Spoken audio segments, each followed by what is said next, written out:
அன்பு தேவ பிள்ளைகளே, ஆண்டவராகிய இயேசுவின் நாமத்தினாலே உங்களை அன்போடு வாழ்த்துகின்றேன்.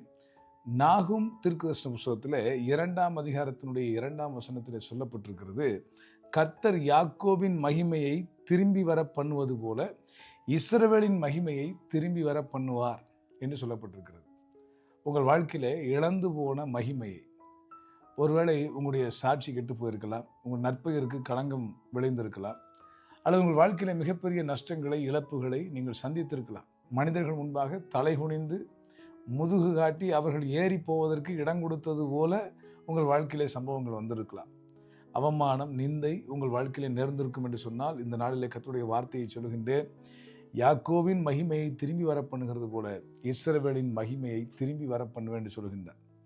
இழந்து போன அந்த நற்பெயரை திரும்ப பெறுவது மட்டுமல்ல, யோவேல் 2ஆம் அதிகாரத்திலே அற்புதமான ஒரு வாக்குத்தத்தத்தை சொல்கிறார். வெட்டுக்கிளிகளும் முசுக்கட்டை பூச்சிகளும் பச்சை கிளிகளும் பட்சித்த வருஷங்களின் விளைவை நான் திரும்ப உங்களுக்கு தருவேன் என்று சொல்கின்றார். உங்கள் வாழ்க்கையில வருஷங்களாக நஷ்டத்தையே பார்த்த உங்களுக்கு இழந்து போன எல்லாவற்றையும் இன்றைக்கு நஷ்டம் மாறும் என்பது மட்டுமல்ல, எத்தனை வருடங்களாக நஷ்டத்தை சந்தித்தீர்களோ அதையெல்லாம் திரும்ப தருவேன் என்று கர்த்தர் அங்கே வாக்கு பெறுகின்றார். உங்கள் வாழ்க்கையிலும் அப்படிப்பட்ட திரும்ப எல்லாவற்றையும் மீட்டுக் கொள்கிற கிருபையை தருவாராக. அப்படித்தான் 1 சாமுவேல் 30ஆம் அதிகாரத்தில் அமலேக்கியர்கள் வந்து தாவீதும் அவனுடைய மனுஷர்களும் சிக்லாகிலே அவருடைய எல்லா உடைமைகளையும் இழந்து போனார்கள். அவருடைய பிள்ளைகளெல்லாம் பிடித்து கொண்டு போய்விட்டார்கள். அங்கே வசனம் சொல்லப்பட்டிருக்கிறது, கர்த்தருடைய வார்த்தை வருகிறது, நீ ஒன்றும் குறைவிடாமல் எல்லாவற்றையும் திருப்பிக் கொள்வாய் என்று. அதே போல சிறியதாயிலும் பெரியதாயிலும் ஒன்று கூட குறைவிடாமல் எல்லாவற்றையும் திருப்பிக் கொள்ள கர்த்தர் தாவீதுக்கு கிருபை பாராட்டினார். உங்கள் வாழ்க்கையிலும் அப்படித்தான்.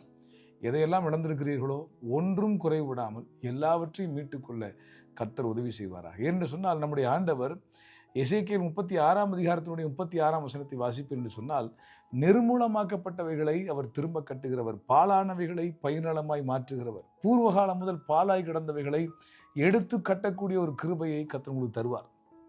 ஆண்டவர் நிர்மூலமாக்கப்பட்டு ஒன்றுமில்லாமல் போன விஷயத்திலிருந்து திரும்ப ஒரு ஆரம்பத்தை தர தேவன் போதுமானவராக. உங்கள் வாழ்க்கையில் அப்படி செய்வாராக. ஆமோஸ் தீர்க்கதரிசன புஸ்தகத்தில் ஆமோஸ் 9ஆம் அதிகாரத்துடைய 12ஆம் வசனத்தை வாசிக்கின்ற பொழுது, விழுந்து போன தாவீதின் கூடாரத்தை திரும்ப ஸ்தாபிப்பேன் என்று சொல்கிறார். உங்கள் குடும்ப வாழ்க்கையில் கூட எதையெல்லாம் இழந்து போனீர்களோ அந்த உறவுகளை எல்லாம் சரி செய்வதற்கு கர்த்தர் கிருபை செய்வாராக என்று வாழ்த்தி விடைபெறுகிறேன்.